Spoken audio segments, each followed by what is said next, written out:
Good evening student. आप लोग देखे होंगे हमारा पिछला लेक्चर रिले के बारे में हम लोग स्टार्ट किए थे। तो रिले में बेसिकली आपको ये बताया गया था कि रिले हमारा इलेक्ट्रोमैग्नेटिक रिले की हम बात करें तो दो टाइप का रिले होता है। एक होता है इलेक्ट्रोमैग्नेटिक अट्रैक्शन टाइप, दूसरा होता है इलेक्ट्रोमैग्नेटिक इंडक्शन टाइप। तो इलेक्ट्रोमैग्नेटिक अट्रैक्शन टाइप के बारे में आपको बता दिया गया था। अब आज हम लोग लेक्चर शूट करेंगे इलेक्ट्रोमैग्नेटिक इंडक्शन टाइप के बारे में। तो सबसे पहले जानना ये ज़रूरी है कि इलेक्ट्रोमैग्नेटिक इंडक्शन टाइप जो रिले है वो कितने टाइप का होता है और कितने टाइप का होता है ये चीज़ हम आपको बताते हैं। उसके बाद इसका हम वर्किंग प्रिंसिपल डिस्कस करते हैं। तो इलेक्ट्रोमैग्नेटिक इंडक्शन टाइप जो रिले है वो 3 टाइप का होता है। उसमें आप पहला लिखिएगा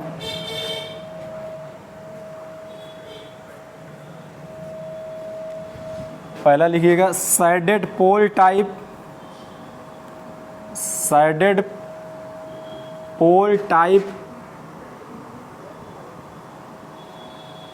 shaded pole type structure, shaded pole type structure. दूसरा हमारा है वाट हावर मीटर स्ट्रक्चर। तीसरा है हमारा induction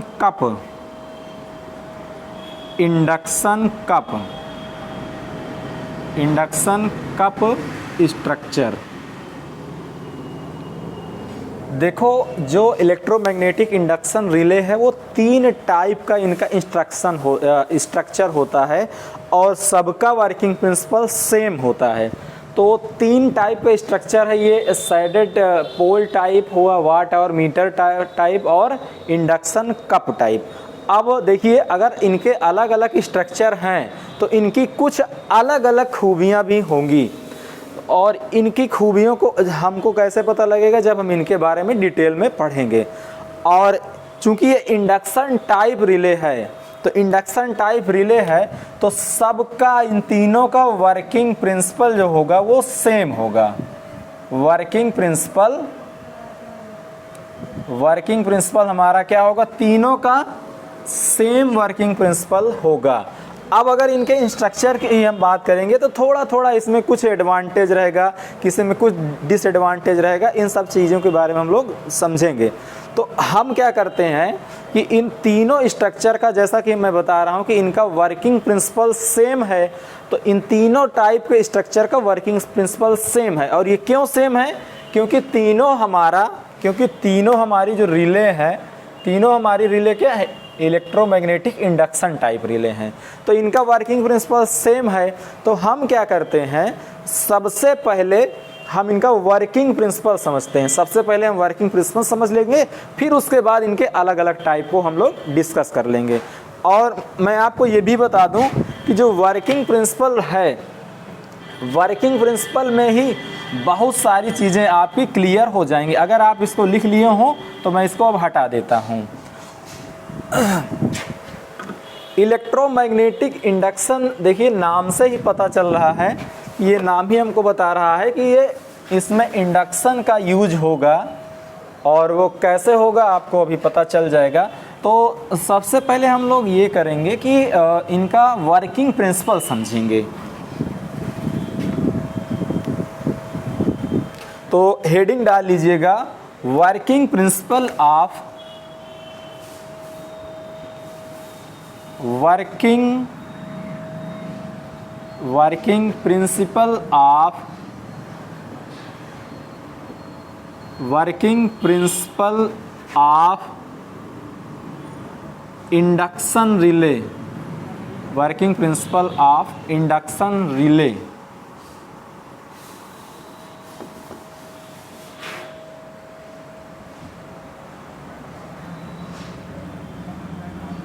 working principle of induction relay.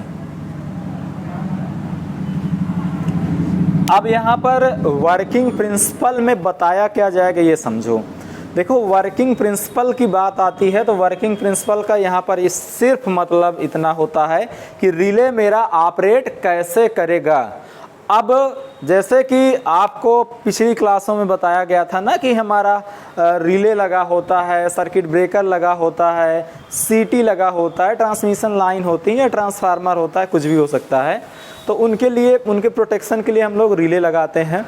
तो इस वर्किंग प्रिंसिपल में हम समझेंगे कि ये रिले मेरा ऑपरेट कैसे होता है, रिले मेरा ऑपरेट कैसे होता है। अब चूंकि इंडक्शन रिले की बात की जा रही है तो अगर आपको मैं कहूँ इंडक्शन मोटर का हल्का सा आपको जिक्र करूँ मैं, तो आप देखते थे कि इंडक्शन मोटर जो होता था उसके रोटर को घुमाने के लिए कम से कम 2 फ्लक्स की ज़रूरत पड़ती थी। वो आप कैसे करते थे?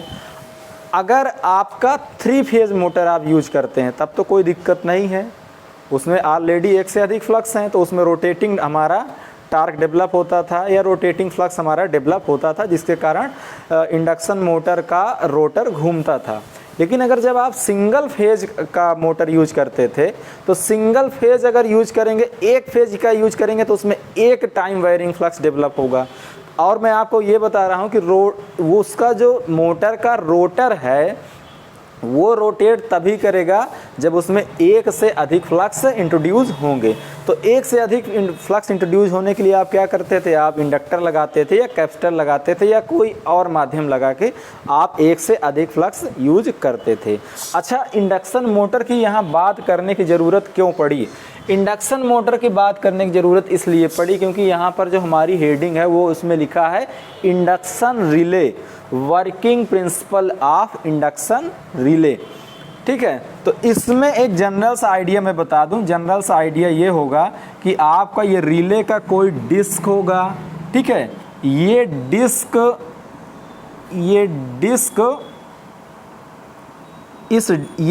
जो है ये घूम सकती है, ये घूम सकेगी और इस डिस्क से जुड़ा होगा आपका मूविंग कांटेक्ट। इसको हम क्या बोलेंगे? मूविंग कांटेक्ट बोलेंगे, मूविंग कांटेक्ट। और यहाँ कहीं पर मेरा ये फिक्स कांटेक्ट होगा। और ये फिक्स कांटेक्ट कहाँ जाके लगेगा? जाके ये किसी सर्किट ब्रेकर के ट्रिप कॉइल में लगा होता है। ये देखिए, ये डिस्क फॉर्म में कुछ होगा, डिस्क फॉर्म में, और इस डिस्क में हम लोग 2 फ्लक्स प्रोवाइड करेंगे। एक मान लीजिए ये मैग्नेट हमने लगा दिया, एक मैग्नेट हम ये लगा दिए। इसके कारण 2 फ्लक्स इसमें आए, φ1 और ये φ2।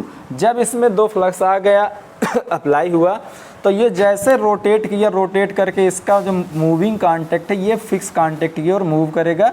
जब ये मूविंग कांटेक्ट फिक्स कांटेक्ट से कनेक्ट हो जाएगा तो सर्किट ब्रेकर ऑपरेट होकर सर्किट ब्रेकर ऑपरेट होकर सर्किट को ब्रेक कर देगा या सर्किट को ओपन कर देगा। ठीक है, तो ये कुछ इस टाइप का स्ट्रक्चर हो सकता है रिले में। अभी हम एक्चुअल स्ट्रक्चर की ओर नहीं पहुँचे हैं। एक्चुअल स्ट्रक्चर के बारे में तो आपको पहले ही बताया गया, shaded pole type, watt hour meter type और इंडक्शन कप टाइप। अब वो कैसे होगा हम यहाँ पर देखेंगे। तो हमने अभी तक सिर्फ ये बताया कि जैसे कि हम बात कर रहे थे ना बार बार कि आप मोटर है, सिंगल फेज मोटर है, तो मोटर में, सिंगल फेज मोटर में ये जो डिस्क है, डिस्क की जगह वहाँ पर रोटर यूज होता था। तो अगर इसको और अच्छे एग्जाम्पल से को रिलेट करना हो तो हम एनर्जी मीटर का एग्जाम्पल ले सकते हैं। एनर्जी मीटर लगभग सेम ऐसे ही होता है। उसमें भी आपका डिस्क घूमती है, रिले में भी हमको डिस्क घुमाना रहेगा। अंतर सिर्फ इस बात का होगा कि रिले में डिस्क तभी घूमेगी जब ये डिफ्लेक्टिंग टार्क ग्रेटर देन होगा कंट्रोलिंग टार्क से। डिफ्लेक्टिंग टार्क कंट्रोलिंग टार्क से अगर अधिक हो जाएगा तो रिले ऑपरेट कर जाएगा। अगर डिफ्लेक्टिंग टार्क कंट्रोलिंग टार्क के बराबर हुआ तो रिले ऑपरेट नहीं होगा। अगर डिफ्लेक्टिंग टार्क कंट्रोलिंग टार्क से कम हुआ तो रिले ऑपरेट नहीं होगा और इस केस में रिले ऑपरेट होगा। ये कंट्रोलिंग टार्क हम किससे प्रोवाइड करते हैं? स्प्रिंग से प्रोवाइड करते हैं। ये स्प्रिंग से प्रोवाइड करते हैं। और ये जो डिफ्लेक्टिंग टार्क मैं कहूँ या ऑपरेटिंग टार्क मैं कहूँ, वो मैं किससे प्रोवाइड कर रहा हूँ? वो मैं प्रोवाइड कर रहा हूँ इंडक्शन के कारण। वो इंडक्शन के कारण यहाँ पर टार्क डेवलप होगा। और अब हमको समझना यही है, हमको इसी बात को समझना है कि ये टार्क इसमें कैसे उत्पन्न हुआ, इस डिस्क में टार्क कैसे डेवलप हुआ कि डिस्क मेरी इस डायरेक्शन में घूम के इससे कनेक्ट हो गई, डिस्क मेरी इस डायरेक्शन में घूम के इससे कनेक्ट हो गई। यही चीज़ हमको समझना है, ये डिस्क कैसे घूमी। तो चलो मैं क्या करता हूँ, इसको मैं हटाता हूँ। सबसे पहले इसको हटाते हैं, अब साफ सा कोई फिगर बनाते हैं। और जैसा कि हमने आपको बताया है कि बार बार कि हमको रोटेटिंग टार्क डेवलप करने के लिए, डिस्क को घुमाने के लिए, या मैं कहूँ रोटर को घुमाने के लिए आपको एक से अधिक टाइम वेरिंग फ्लक्स होना चाहिए। टाइम वेरिंग मैं बोल रहा हूँ, अगर आप डीसी यूज करते तो वो स्टैटिक फ्लक्स उसमें डेवलप होता है। टाइम वेरिंग फ्लक्स के लिए आपको एसी का यूज करना पड़ेगा। तो हम क्या करते हैं, हम एक डिस्क लेते हैं, है ना। मैं क्या करूँगा, मैं एक डिस्क लूँगा और इसमें 2 टाइम वेरिंग फ्लक्स लूँगा। मैं मान लूँ कि ये मेरा डिस्क है, ये मेरी कोई डिस्क है, ये वैसे तो ये डिस्क स्पाइरल शेप में होगी। स्पाइरल शेप कहने का सेंस ये है कि ये डिस्क स्पाइरल शेप कहने का सेंस ये है कि ये कुछ इस तरीके से होगी, ये कुछ इस तरीके से होगी।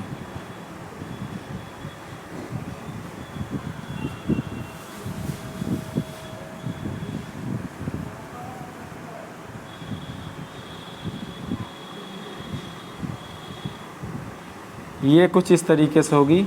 ये इसका टॉप व्यू है और ये इसका साइड व्यू है। टॉप व्यू है और ये इसका साइड व्यू है। ये वाला क्या है, ये वाला आपका साइड व्यू है,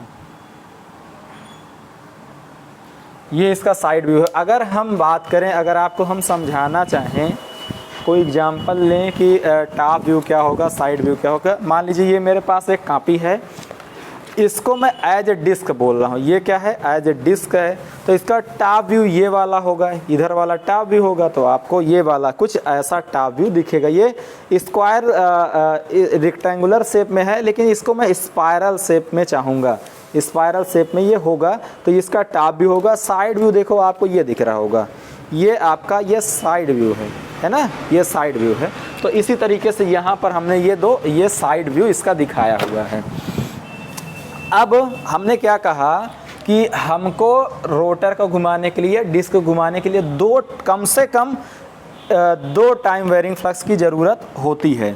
तो मैं मान रहा हूँ कि एक मेरा ये टाइम वेरिंग फ्लक्स है, ये टाइम वेरिंग फ्लक्स इस डिस्क पर अप्लाई होता है φ1, और एक टाइम वेरिंग फ्लक्स यहाँ पर इस डिस्क पर अप्लाई होता है φ2। अगर इसको और आसानी से समझाया जाए कि ये डिस्क पर कैसे अप्लाई होगा, तो आप इसको ऐसे मान सकते हैं। आप एनर्जी मीटर की कल्पना करिए। एनर्जी मीटर अगर आप पढ़े हों तो वो कुछ एनर्जी मीटर का स्ट्रक्चर ऐसा होता है।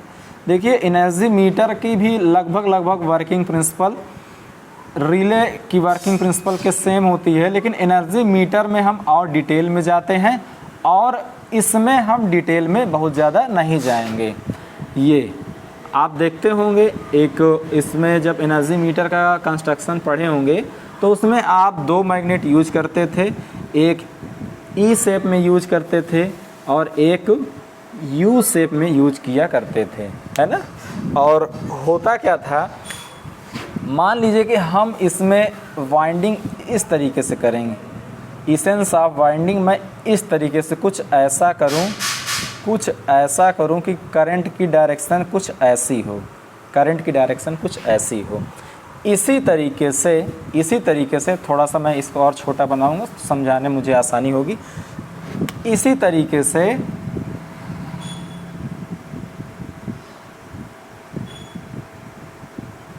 हाँ, इसी तरीके से इसमें जो मैं वाइंडिंग कर रहा हूँ, इसमें भी इसेंस ऑफ वाइंडिंग कुछ ऐसा होगा और करंट का डायरेक्शन कुछ ऐसा होगा।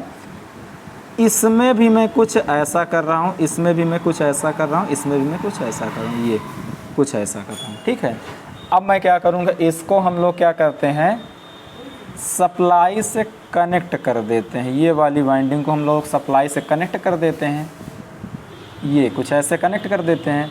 और क्या करते हैं, फिर क्या करते हैं, इसके एक सिरे से हम लेके आते हैं, इसको कनेक्ट करते हैं, ये इसको कनेक्ट कर दिए, और इसके दूसरे सिरे को इससे हम कनेक्ट कर दिए, और फिर इसके एक सिरे को हम ये ऐसे कनेक्ट कर देंगे। ये देखो लगभग आपका एनर्जी मीटर टाइप का कुछ कंस्ट्रक्शन आया। अब अगर इसमें हम फ्लक्स के डायरेक्शन की बात करें तो आप देखिए, फ्लक्स की डायरेक्शन को निकालने के लिए सबसे आसान तरीका होता है राइट हैंड थंब रूल। ये मेरा राइट हैंड है अगर, और राइट हैंड थंब रूल क्या कहता है, राइट हैंड थंब रूल ये कहता है कि अगर मैं अपनी अंगुलियों को, अगर मैं इन अंगुलियों को करंट के फ्लो के डायरेक्शन में घुमाऊं, अगर इस अंगुलियों को करंट के फ्लो के डायरेक्शन को घुमाऊं तो ये जो थंब का डायरेक्शन है ये फ्लक्स के डायरेक्शन को प्रेजेंट करेगा। फिर से सुनो, मैं बोल रहा हूँ कि अगर मैं अपनी अंगुलियों को करंट फ्लो के डायरेक्शन में मैं घुमाऊं तो ये जो मेरा थंब है वो क्या बताएगा, ये फ्लक्स की डायरेक्शन को बताएगा। तो अब इसमें आप ध्यान दीजिए, इसमें ध्यान दीजिए कि इसमें आपका करंट देखिए किस डायरेक्शन में, इस डायरेक्शन में, किस डायरेक्शन में है, इस डायरेक्शन में, ये इस डायरेक्शन में। तो थंब मेरा कैसे जा रहा है, इस डायरेक्शन में, तो इससे जो फ्लक्स बना वो डाउनवर्ड बनेगा। जो फ्लक्स बनेगा कैसे बनेगा, वो डाउनवर्ड बनेगा। ये जो फ्लक्स बना ये कैसे बना, ये डाउनवर्ड बना। ये मान लीजिए फाई1 फ्लक्स इससे इंटरैक्ट हो रहा है, ये फाई1 फ्लक्स। अब इसी तरीके से इसमें देखिए, इसमें करंट किस डायरेक्शन में, ये हमारे हाथ की उंगलियों को मोड़ने की दिशा में इस डायरेक्शन में करंट फ्लो हो रहा है, तो फ्लक्स हमारा डाउनवर्ड। इसी तरीके से यहाँ पर देखिए फ्लक्स हमारा डाउनवर्ड। मीन्स ये हुआ कि ये फ्लक्स भी मेरा ये डाउनवर्ड होगा और ये भी फ्लक्स मेरा डाउनवर्ड होगा। अगर मैं इन फ्लक्स को फाई2 का नाम दे दूं, इन फ्लक्स को फाई2 का नाम दे दूं, हालांकि अगर ये आधी आधी वाइंडिंग है तो फाई2 हो जाएगा। तो आप ये देख पा रहे होंगे, कि ये दोनों फ्लक्स डिस्क में डाउनवर्ड हैं, ये दोनों फ्लक्स डिस्क में डाउनवर्ड हैं, फाई1 और ये फाई2। आप देखिए हम केवल ये एग्जांपल लिए हैं, आप चाहें तो इसको डाउनवर्ड बना दें, इसको अपवर्ड बना दें, या दोनों को अपवर्ड बना दें, आप हर तरीके से कैलकुलेशन कर सकते हैं। लेकिन अभी हमने क्या लिया है, हम ऐसा फ्लक्स लिए हैं कि जो डिस्क में डाउनवर्ड पोजीशन में अप्लाई हो रहा है। इतना आप समझ पा रहे हैं। देखो ये आपको समझ में आया होगा। हम क्या करते हैं, इसको अब हटाते हैं, ये चीज़ आप बना लीजिए। और अभी तक आपने क्या देखा कि हम इसको अगर सप्लाई से, हाँ थोड़ा सा ये भी बता दूं, इसको अगर मैं सप्लाई से कनेक्ट करता, तब यहाँ पर फ्लक्स डेवलप होता, क्योंकि सप्लाई से कनेक्ट करते तभी करंट फ्लो होती है ना। इसी तरीके से इसमें करंट फ्लो होती है, क्योंकि सप्लाई से इसको हमें कनेक्ट करना पड़ेगा। तो इसमें हम ये देख रहे हैं कि इसमें डाउनवर्ड फ्लक्स उत्पन्न हो रहा है, इसमें भी डाउनवर्ड फ्लक्स उत्पन्न हो रहा है। अगर डिस्क की बात करें तो डिस्क में डाउनवर्ड फ्लक्स उत्पन्न होगा। तो अगर मैं एक, मेरे पास कॉपी यहाँ पर पड़ी हुई है, मैं अगर उसे देखूँ तो अगर डाउनवर्ड फ्लक्स कहने का मतलब ये हुआ कि दोनों जो फ्लक्स हैं, वो दोनों फ्लक्स जो हैं वो कुछ, ये मेरा जैसे डिस्क है इसमें ऐसे आएंगे और ऐसे ये नीचे से निकलते हुए जाएंगे। ये मेरा फ्लक्स आया फाई1 और फाई2 और ये मेरा नीचे से निकलता हुआ गया, इसी को मैं बोलता हूँ डाउनवर्ड फ्लक्स। ठीक है चलो अब क्या करते हैं, इसको हटा लेते हैं और उसके बाद आगे हम लोग डिस्कस करते हैं। चलो तो देखो, अगर हमने क्या कहा, सबसे पहले हमने क्या बताया कि सबसे पहले हमको दो टाइम वेरिंग फ्लक्स की ज़रूरत होगी, और तो इसी चीज़ को हम लिख लें। माना, लिखिएगा, माना डिस्क में, माना डिस्क में दो टाइम वायरिंग, इस चीज़ का ध्यान देंगे, टाइम वायरिंग, माना डिस्क में दो टाइम वायरिंग फ्लक्स अप्लाई हो रहे हैं, फ्लक्स अप्लाई हो रहे हैं। ऐसा करते हैं, माना डिस्क में दो टाइम वायरिंग फ्लक्स फ़ाई1 और फ़ाई2 अप्लाई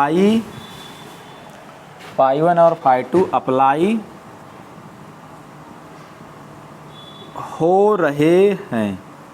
माना डिस्क में दो टाइम वेरिंग फ्लक्स फ़ाई1 और फ़ाई2 यहाँ पर अप्लाई हो रहे हैं। इतनी बात आप समझ पा रहे होंगे, ठीक है। अब अगर आप जानते हो कि अगर कोई टाइम वेरिंग फ्लक्स किसी कंडक्टर को कट करता है, ध्यान दीजिएगा, यहाँ पर फैराडे का इलेक्ट्रोमैग्नेटिक इंडक्शन का रूल लगने वाला है। अगर कोई टाइम वेरिंग फ्लक्स अगर किसी कंडक्टर को कट करे तो होता क्या हो, उस कंडक्टर में इंड्यूस ईएमएफ डेवलप होता है। इसको ऐसे हम कह सकते हैं कि अगर कोई टाइम वेरिंग फ्लक्स किसी कॉइल से इंटरैक्ट करे तो उस कॉइल में एक इंड्यूस्ड ईएमएफ डेवलप होता है। फैराडे का इलेक्ट्रोमैग्नेटिक इंडक्शन रूल केवल इतना ही कहता है, और लेंज लॉ उसमें क्या कहता है कि जो इंड्यूस्ड ईएमएफ उत्पन्न होगा वो उस कारण का विरोध करेगा जिसके कारण वो उत्पन्न हुआ है। अभी नहीं समझ में आया होगा लेंज लॉ का मतलब। अभी हम लेंज लॉ का यहाँ पर एक्चुअल मतलब क्या है, मैं इसको भी आपके सामने डिस्कस करने वाला हूँ, तो आपको समझ में आ जाएगा। अभी केवल आप इतना समझिए कि अगर टाइम वेरिंग फ्लक्स इस डिस्क में अप्लाई होगा, तो डिस्क में अगर टाइम वेरिंग फ्लक्स अप्लाई होगा तो इसमें इंड्यूस्ड ईएमएफ डेवलप होगा कि नहीं होगा? इंड्यूस्ड ईएमएफ होगा। तो इसी चीज़ को चाहो तो लिख दो, टाइम वेरिंग फ्लक्स के कारण, टाइम वेरिंग फ्लक्स के कारण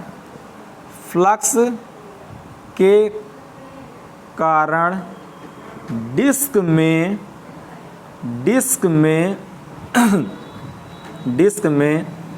इंड्यूस्ड ईएमएफ E1 और E2 उत्पन्न होता है। E1 और E2 उत्पन्न होता है। ये देखिए कुछ ऐसा कहा गया था कि ये मान लो ये आपकी कोई कॉइल थी, ठीक है। इस कॉइल में अगर आप, ये कोई मैग्नेट था, इसमें से फ्लक्स रेखाएं, मैग्नेटिक फ्लक्स रेखाएं ऐसे कट कर रही हैं इसको, मैग्नेटिक फ्लक्स रेखाएं इसको ऐसे ऐसे कट कर रही। तो इसमें हम अगर फैराडे का जो इलेक्ट्रोमैग्नेटिक इंडक्शन का रूल बताया गया था तो उसमें ये समझाया गया होगा कि अगर ये आपका मैग्नेट और ये आपका कॉइल, अगर ये स्टेशनरी दोनों अगर स्थिर हैं तो इस कॉइल में कोई इंड्यूस्ड ईएमएफ डेवलप नहीं होगा। लेकिन अगर मैं इस मैग्नेट को मूव करूं, अगर मैं इसको मूव करूं तो इसमें जो फ्लक्स कट रहा, इसमें जो फ्लक्स कटेगा या इसमें जो फ्लक्स लिंक है, इसके फ्लक्स लिंकेज में वेरिएशन आएगा, और जब ये वेरिएशन आएगा तभी इसमें इंड्यूस ईएमएफ डेवलप होगा। तो या तो मैं इस मैग्नेट को वेरी कराऊं या तो इस मैं कॉइल को वेरी कराऊं या आगे पीछे करूं, तो इसके कारण ये जो फ्लक्स इसमें कटेगा, इसके कारण ये जो फ्लक्स इस कॉइल में लिंक करेगा, इसमें वेरिएशन होगा। इस वेरिएशन के कारण इंड्यूस्ड ईएमएफ डेवलप होता है। लेकिन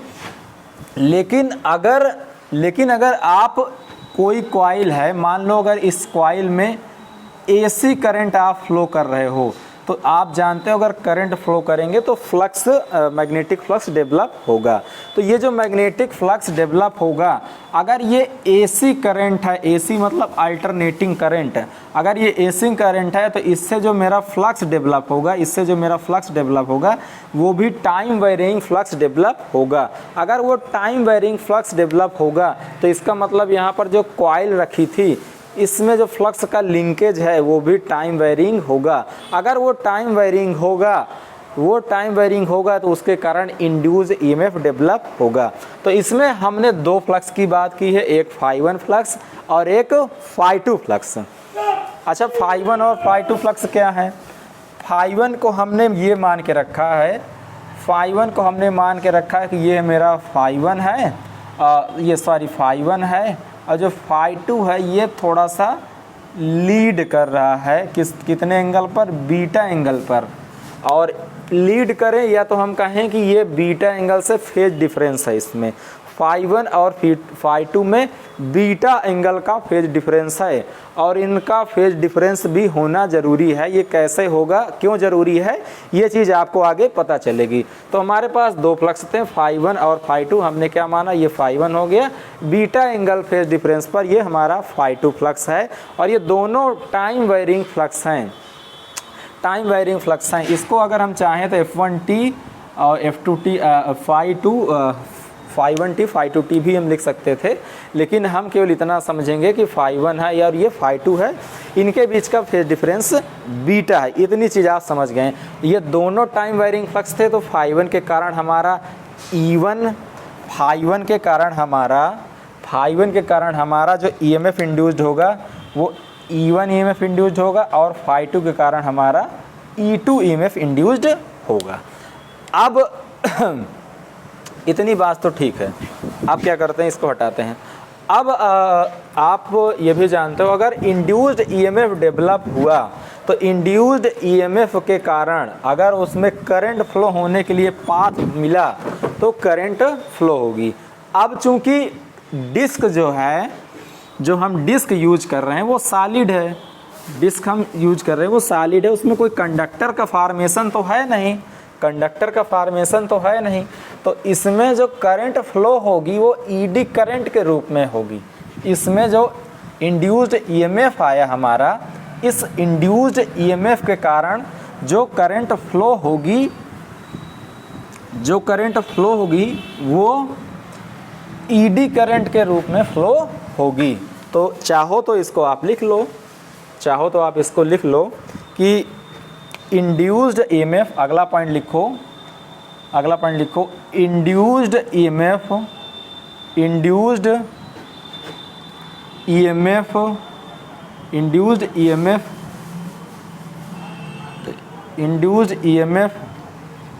के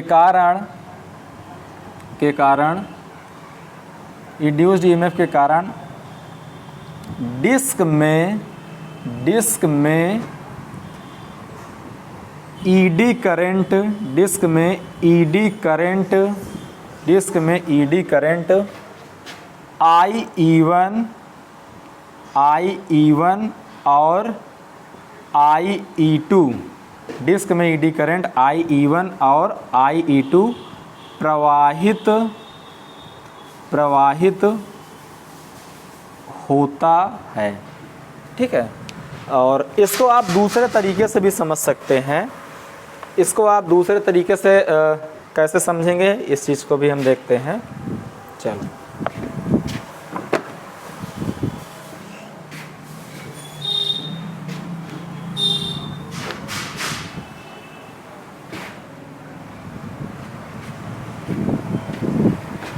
अभी तक हमने क्या समझा? अभी तक हमने ये समझा कि ∅1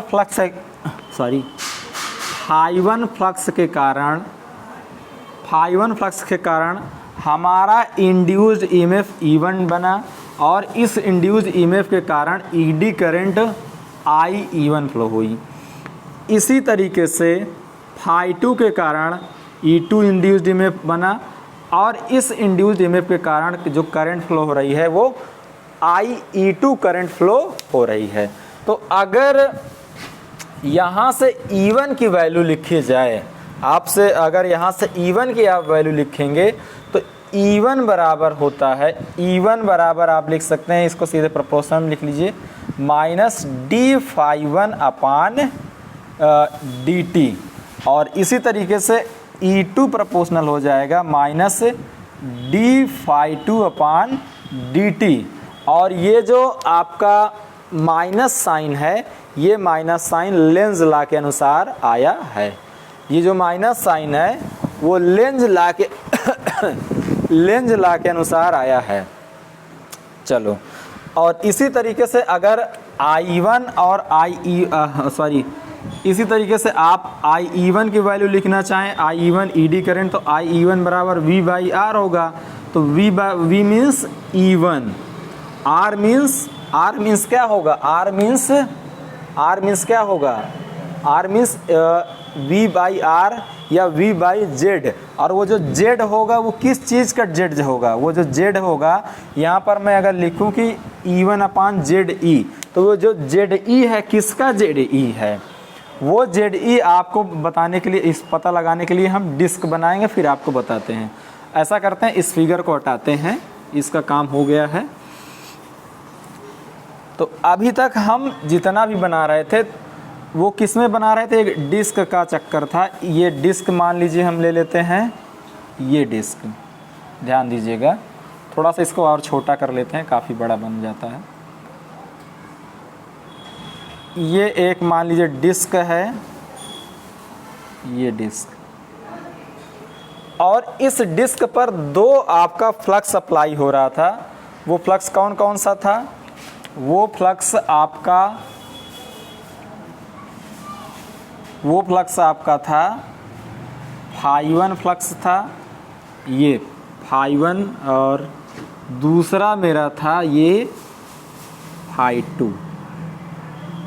अब हमने क्या कहा था कि अब हमने ये कहा था कि इस डिस्क पर जब ∅1 और ∅2 दो टाइम वेरिंग फ्लक्स अगर अप्लाई होंगे तो इसमें एक इंड्यूस्ड ईएमएफ डेवलप होगा, और इस इंड्यूस्ड ईएमएफ के कारण इसमें एक ईडी करंट डेवलप होगी। तो अब देखिए, हमको ∅1 और ∅2 का डायरेक्शन मुझे पता है, ∅1 और ∅2 का डायरेक्शन मुझे पता है। मुझे क्या करना है, I1 और IE1 और IE2 का डायरेक्शन पता लगाना है। जो इस ∅1 के कारण E1 बना, और ये E1 कौन सा E1 है, ये वाला E1, ये वाला E1 है, ये वाला, और ये E2 कौन सा E2 है, ये वाला, ये E2 है, ठीक है।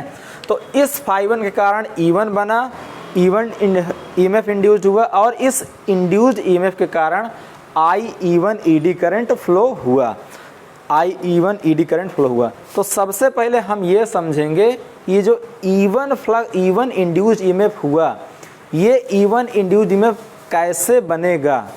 तो ये जो E1 इंड्यूस्ड EMF है उसकी वैल्यू है माइनस d∅1 अपान dt, और माइनस चिन्ह क्या है, ये लेंज लॉ है। और ये लेंज लॉ क्या बता रहा है, लेंज लॉ बता रहा है कि ये जिसके कारण उत्पन्न हुआ है उसी का विरोध करेगा, जिसके कारण उत्पन्न हुआ उसी का विरोध करेगा।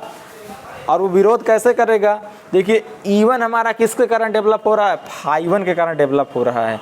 E1 हमारा किसके कारण डेवलप हो रहा है, ∅1 के कारण डेवलप हो रहा है।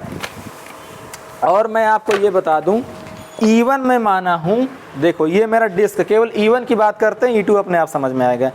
E1 में देखिए फ्लक्स किधर है, नीचे गया है, मतलब फ्लक्स ऐसे जा रहा है और ये नीचे से वापस आ रहा है, ऐसे गया फ्लक्स और नीचे से वापस ये ऐसे गया।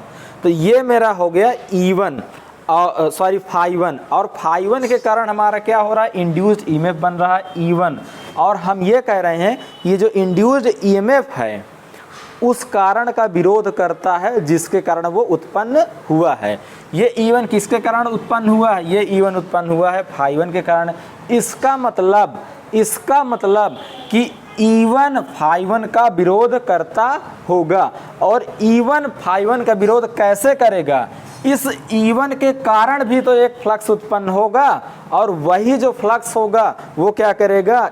इस फ्लक्स को विरोध करेगा। मतलब Φ1 इस डायरेक्शन में रहेगा, तो E1 के कारण जो मेरा फ्लक्स रहेगा वो इस डायरेक्शन में रहेगा। अब ये इस डायरेक्शन में रहेगा, Φ1 किस डायरेक्शन में? इस डायरेक्शन में। और E1 के कारण जो फ्लक्स इंड्यूस्ड हुआ वो किस डायरेक्शन में? इस डायरेक्शन में। मतलब ये इसका विरोध कर रहा है। और अब आते हैं राइट हैंड थंब रूल में। राइट हैंड थंब रूल में दोनों में से एक चीज़ होता है, ठीक है, दोनों में से एक चीज़, या तो ये एक बार, या तो इस ये अंगुली, ये वाली अंगुली हमारी करंट के डायरेक्शन को शो करेगी, तो ये वाला मेरा थंब किसके डायरेक्शन को शो करेगा? ये मेरे फ्लक्स के डायरेक्शन को शो करेगा। अगर ये थंब करंट के डायरेक्शन को शो करेगा, तो ये मेरी अंगुली किसके डायरेक्शन को शो करेगा? ये मेरी उंगली करंट के डायरेक्शन को शो करेगी। तो हमने क्या कहा? हम फिर इसमें आ जाते हैं। हमने ये कहा कि Φ1 के कारण E1 बना, Φ1 के कारण E1 बना, और ये जो E1 बना उस कारण का विरोध करता है जिसके कारण उत्पन्न हुआ। तो किसके कारण उत्पन्न हुआ? Φ1 के कारण। इसका मतलब ये है कि ये जो E1 है ये Φ1 का विरोध करेगा। और ये Φ1 का विरोध कैसे करेगा? ऐसे करेगा कि E1 के कारण भी एक फ्लक्स बनेगा, और ये फ्लक्स किसको? इस फ्लक्स को विरोध करेगा, इस फ्लक्स को विरोध करेगा, इस फ्लक्स को विरोध करेगा। तो अगर E1 के कारण जो फ्लक्स बना, E1 के कारण जो फ्लक्स बना उसको मैं थंब के डायरेक्शन से दिखाऊं, E1 के कारण जो मेरा फ्लक्स बना उसको मैं थंब के डायरेक्शन में लूं, तो ये जो मेरी मुड़ने वाली अंगुलियों का डायरेक्शन होगा, ये जो मेरी मुड़ने वाली अंगुलियों का डायरेक्शन होगा, इस फ्लक्स के कारण बहने वाली करंट होगी, इस फ्लक्स के कारण बहने वाली करंट होगी। तो अगर ये मेरा बोर्ड जो है मेरा प्लेन डिस्क मान लो, प्लेन डिस्क का टॉप व्यू है, और फ्लक्स मेरा अभी जो Φ1 फ्लक्स मेरा इस डायरेक्शन में, ये दिखाया ऐसे गया है, लेकिन Φ1 फ्लक्स मेरा अंदर की ओर है, Φ2 फ्लक्स मेरा अंदर की ओर है, Φ1 फ्लक्स मेरा अंदर की ओर है, Φ2 फ्लक्स मेरा अंदर की ओर है। अब हम Φ1 में कंसंट्रेट करते हैं। Φ1 के कारण मेरा E1 बना, और E1 क्या करेगा? विरोध करेगा Φ1 का। तो Φ1 का विरोध करने का मतलब ये हुआ कि E1 के कारण जो फ्लक्स बनेगा वो, अगर Φ1 अंदर की ओर है तो E1 के कारण जो बनने वाला फ्लक्स है वो बाहर की ओर होगा। वो किस डायरेक्शन में होगा? बाहर की ओर डायरेक्शन में होगा। तो अगर अंगूठा मेरा फ्लक्स के डायरेक्शन को शो करेगा, तो ये जो मेरी अंगुलियां हैं, अंगुलियों के मुड़ने का डायरेक्शन है, ये बहने वाली करंट के डायरेक्शन को शो करेगा। मीन्स ये है कि हमारा करंट इस डायरेक्शन में होगा। मतलब ये हुआ कि जो मेरी करंट फ्लो होगी वो कुछ इस डायरेक्शन में फ्लो होगी, जो मेरी करंट फ्लो होगी वो कुछ इस डायरेक्शन में फ्लो होगी। और यही करंट कौन सी है? यही करंट है IE1। इसी तरीके से इसमें भी इसी डायरेक्शन में करंट फ्लो होगी, इसमें भी इसी डायरेक्शन में करंट फ्लो होगी। इसको हम क्या बोलते हैं? IE2। देखो ये E1 भी आपको मिल गया, IE1 और IE2 भी मिल गया। अब यहाँ पर हमने ये पाया, बात हमारी यहाँ से स्टार्ट हुई थी कि IE1 बराबर E1/ZE, जो ये इम्पीडेंस है, वो किस चीज़ का इम्पीडेंस है? वो जो इम्पीडेंस है, वो जो ये करंट फ्लो हो रही है ना, ये जो करंट फ्लो हो रही है इसी चीज़ का इम्पीडेंस है। अगर मैं ये जो करंट मेरी फ्लो हो रही है इसको मैं अलग करके काट के एक पतला सा ये ले लूँ सर्किल, तो ये जो मेरा क्या होगा? ये मेरा IE1 फ्लो होगा, ये मेरा IE1 फ्लो होगा। अब इसको एज मैं कंडक्टर मान सकता हूँ, एज मैं ये डिस्क को केवल इतना काटा हूँ, एज मैं इसको कंडक्टर मान सकता हूँ। तो इस जो कंडक्टर है, ये जो मेरी कंडक्टर है, ये जो मेरा डिस्क कटा हुआ भाग कंडक्टर है, जो इसका इम्पीडेंस होगा, इस पूरे कंडक्टर का जो इम्पीडेंस होगा, इसी को मैं बोलता हूँ ZE। इसी को मैं क्या बोलता हूँ? ZE। तो यही है मेरा ZE। अगर इसको मैं और लिखना चाहूँ ऐसे, तो मैं लिख सकता हूँ E1/mod of ZE angle alpha. और ये अल्फ़ा क्या है? ये अल्फ़ा है E1 और E1 और I1 और I1 के बीच का जो एंगल है वही मेरा है अल्फ़ा। और ये एंगल किस बात पर डिपेंड करेगा, ये एंगल किस चीज़ पर डिपेंड करेगा, ये एंगल जो अल्फ़ा डिपेंड करेगा इस डिस्क के नेचर पर। ये डिस्क का नेचर रेजिस्टिव है कि इंडक्टिव है कि कैसा है, उस अनुसार ये डिपेंड करेगा। अगर डिस्क का नेचर रेजिस्टिव है तो आप जानते हो वोल्टेज मतलब E1 और करंट मतलब I1 दोनों सेम फेज में हो जाएंगे। अगर डिस्क का नेचर थोड़ा इंडक्टिव है तो E1 ऐसे हो जाएगा और I1 जो होगा हमारा थोड़ा सा लैग करेगा। ये डिस्क के नेचर पर डिपेंड करता है। इसी तरीके से हमारा I2 हो जाएगा, I2 बराबर E2 अपान ZE, या तो इसको मैं लिख दूँ E2 upon mod of ZE angle alpha. ये अल्फ़ा वही चीज़ होगी। इतनी बात आपको समझ में आई होगी, मैं समझ रहा हूँ। चलो, अभी तक आपको अगर देखा जाए तो कुछ भी नहीं बताया गया है, अभी तो केवल स्टार्टिंग ही चल रही है। अब इसके बाद इसको आप लोग लिख लीजिए और उसके बाद मैं हटाता हूँ, तब हम लोग आगे बढ़ते हैं। ठीक है, चलो इसको हटा देते हैं। अभी तक आपको ये पता चल गया होगा कि ∅1 कैसे बना हमारा, ∅2 कैसे बना। ∅1 के कारण हमारा E1 जो इंड्यूस्ड EMF हुआ वो कैसे बना, उसके कारण जो हमारा फ्लक्स था उसका डायरेक्शन कैसे बना। लेंज लॉ का यहाँ पर क्या रोल था ये आप समझ गए होंगे। ईडी करंट हमारी किस डायरेक्शन में फ्लो हो रही है ये आप समझ रहे होंगे। इतनी बात आपको समझ में आई होगी। चलो, अब अगली बारी जो आ रही है, अगली बारी जो आती है वो ऐसा करता हूँ मैं, इसी डिस्क ये जो मेरा बना हुआ है ये ज़रूरी तो है नहीं कि ये करंट केवल एक सर्किल में फ्लो होगी। हो सकता है कि अगर मेरी डिस्क ऐसी हो, अगर मेरी ये मान लीजिए डिस्क ऐसी है, ये डिस्क है, ठीक है, मैं किसी क्या करता हूँ, ये मेरा ∅1 फ्लक्स है, ये मेरा ∅2 फ्लक्स है, ∅2 फ्लक्स है। तो यहाँ पर जो करंट फ्लो हो रही है, ये मेरी जो करंट फ्लो हो रही है, कौन सी करंट है, I2 है। तो ये ज़रूरी नहीं कि इसी सर्किल में है, ये हो सकता है ये यहाँ से भी फ्लो हो रही हो, ये हो सकता है यहाँ से भी फ्लो हो रही हो, ये हो सकता है ये यहाँ से भी फ्लो हो रही हो। ये पूरा जो रेड वाला दिख रहा है ये I2 वाला है। तो आप ये देख रहे हो कि इस फ्लक्स के कारण जो मेरा करंट आई वो I2 आई, और ये जो I2 करंट है, ये जो I2 करंट किससे इंटरेक्ट कर रही है, ∅1 से कर रही है। ये जो I2 करंट है, ये जो मेरी I2 करंट किससे इंटरेक्ट कर रही है, ∅1 से इंटरेक्ट कर रही है ना। इसी तरीके से एक डिस्क आप और ले लीजिए, इसी तरीके से एक डिस्क आप और ले लीजिए, और इसमें भी आप ∅1 और ∅2 बना लीजिए।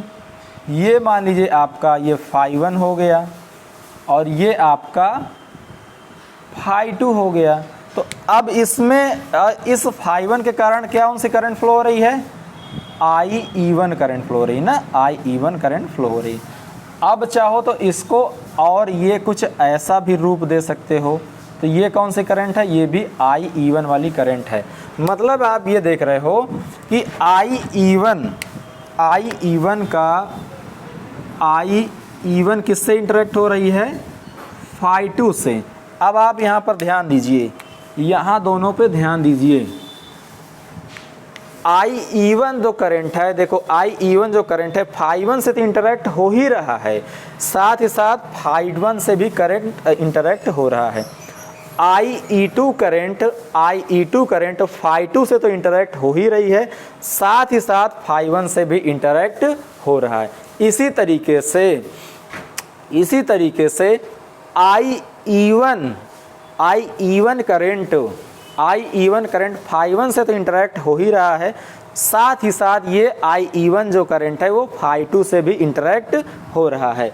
मतलब I2 ∅1 से और I1 ∅2 से। अब एक स्टेटमेंट आप लिखिए, तब आपको चीज़ थोड़ा सा और क्लियर होगी।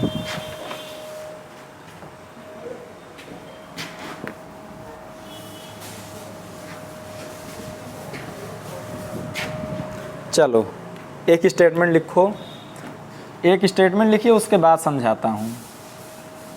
लिखो, जब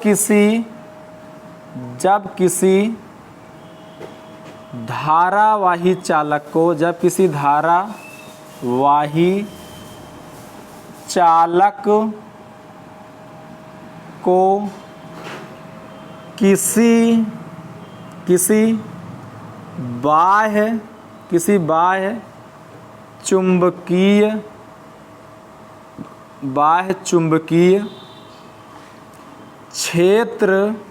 चुंबकीय क्षेत्र में रखा जाता है तो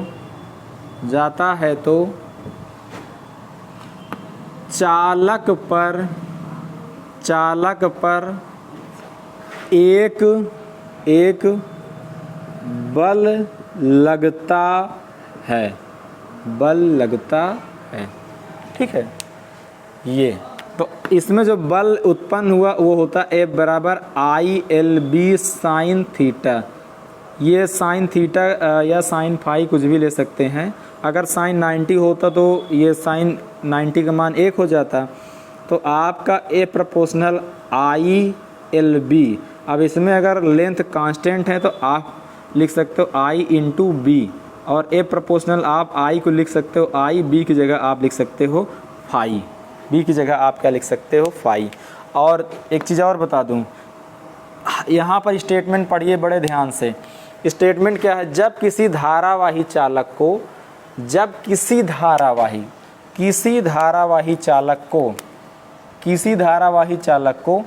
किसी बाह्य चुंबकीय क्षेत्र, अगर मैं कहूँ इन सब को मैं हटा दूँ, ये मैं हटा दिया, ये ठीक है।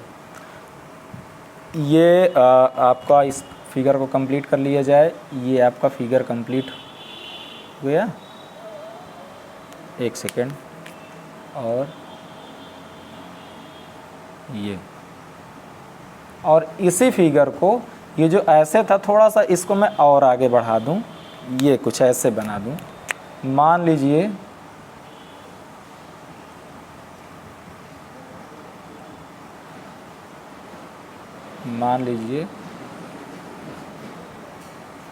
ये कौन सा है? IE2 है ना, IE2 है, ठीक। ये IE2 करंट फ्लो हो रही है। चलो अब समझो, जब किसी धारावाही चालक को, ये हम मान लें कि ये मेरा धारावाही चालक है, को किसी बाह्य चुंबकीय क्षेत्र में, बाह्य चुंबकीय क्षेत्र कौन सा होगा? देखिए IE2 किसके कारण डेवलप हुआ? φ2 के कारण डेवलप हुआ ना, φ2 के कारण E2 डेवलप हुआ, E2 के कारण IE2। तो ये IE2 के लिए φ2 जो है इसका खुद का फ्लक्स हुआ ना, ये खुद के फ्लक्स के कारण IE2 है। तो IE2 के लिए बाह्य चुंबकीय क्षेत्र कौन सा होगा? φ1 होगा। IE2 के लिए बाह्य चुंबकीय क्षेत्र कौन सा होगा? φ1 होगा।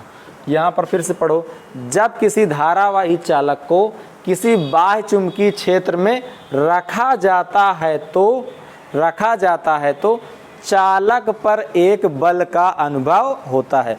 मतलब अगर ये मेरा कोई धारावाही चालक है, IE2 वाला कोई धारावाही चालक है, ये किसी बाह्य चुंबकीय क्षेत्र के संपर्क में आए तो इस चालक पर एक बल का अनुभव होगा। तो कहने का मतलब ये कॉम्बिनेशन किसका कॉम्बिनेशन बना? ये जो कॉम्बिनेशन यहाँ पर आप देख रहे हो, ये φ1 और IE2 का बन रहा है। ये हमारा धारावाही चालक है और इसके लिए बाह्य चुंबकीय क्षेत्र φ1 हो जाएगा। तो इसके कारण इस चालक पर एक बल का अनुभव होगा। चालक हम किसको माने थे, डिस्क को, तो इसका मतलब डिस्क पर एक बल का अनुभव होगा।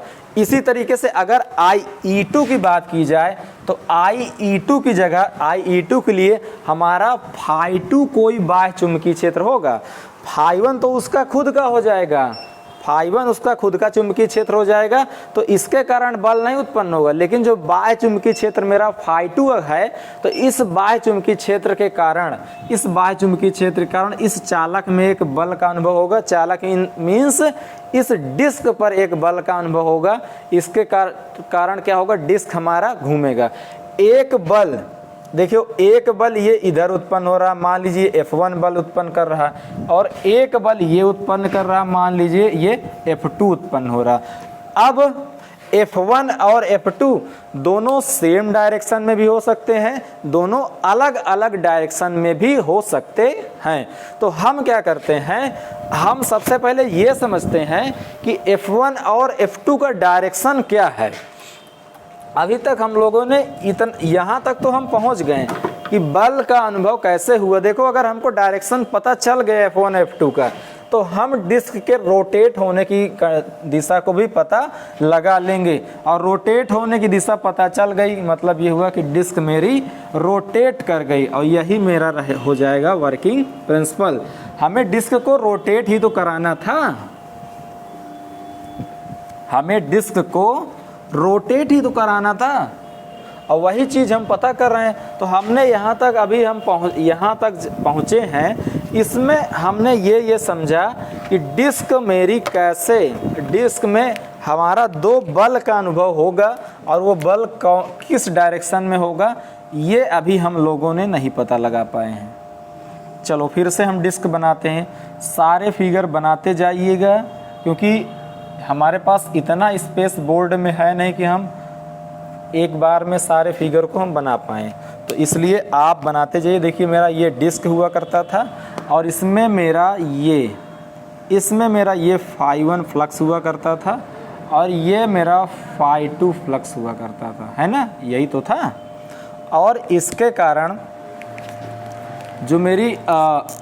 जो हमारी ED करंट फ्लो हुआ करती थी, वो कुछ इस डायरेक्शन में ED करंट हमारी फ्लो हुआ करती थी। ये φ1 के कारण IE1 ये इसी तरीके से ये हमारा होगा, ये IE2, ये IE1 करंट फ्लो हो रही है, और इसी तरीके से हमारी ये IE2 करंट फ्लो हो रही है। अब हम क्या कह रहे थे, अभी हमको इतना पता चल रहा था कि इस डिस्क में एक बल का अनुभव होगा, और वो बल का डायरेक्शन हम निकालेंगे कैसे होगा। हमने क्या देखा था कि φ2 और IE1 के कारण एक बल लग रहा था, और एक बल लग रहा था φ1 और IE2 के कारण। मैं अगर कहूँ ये इससे F2 बन रहा था और इससे F1 बन रहा था, तो इसमें जो F1 और F2 बना, इसकी डायरेक्शन को अब हमको निकालना है। तो आप जानते हो कि अगर हमको फोर्स का डायरेक्शन निकालना होता है तो हम फ्लेमिंग का लेफ्ट हैंड रूल लगाते हैं। फोर्स का अगर डायरेक्शन निकालना हो तो हम फ्लेमिंग का लेफ्ट हैंड रूल लगाते हैं। अब लेफ्ट हैंड रूल लगाने से पहले कुछ चीज़ों को समझो। मान लीजिए ये मेरी कॉपी है, ये इस कॉपी को आप डिस्क समझो, तो ये जो डिस्क है ये मेरा टॉप व्यू है। जो मेरी फ्लक्स जा रही हैं φ1 और φ2 ऐसे जा रही हैं, और ये ऐसे जा रही हैं। ये ऐसे गया मतलब नीचे की ओर डाउनवर्ड जा रहा है। और जो इसमें आपका इसमें ED करंट, इस डिस्क में दो ED करंट फ्लो हो रही हैं, एक IE1 और एक IE2, ठीक है। ये दोनों फ्लक्स हो रही हैं ED करंट फ्लो। तो अगर इसमें देखो, इसमें समझने वाली बात है, अब समझिएगा। इसमें जो फ्लक्स किस डायरेक्शन में है, डाउनवर्ड डायरेक्शन में है। फ्लक्स हमारा डाउनवर्ड डायरेक्शन में है, तो ये मान लीजिए डाउनवर्ड डायरेक्शन में हमने φ2 मान लिया डाउनवर्ड।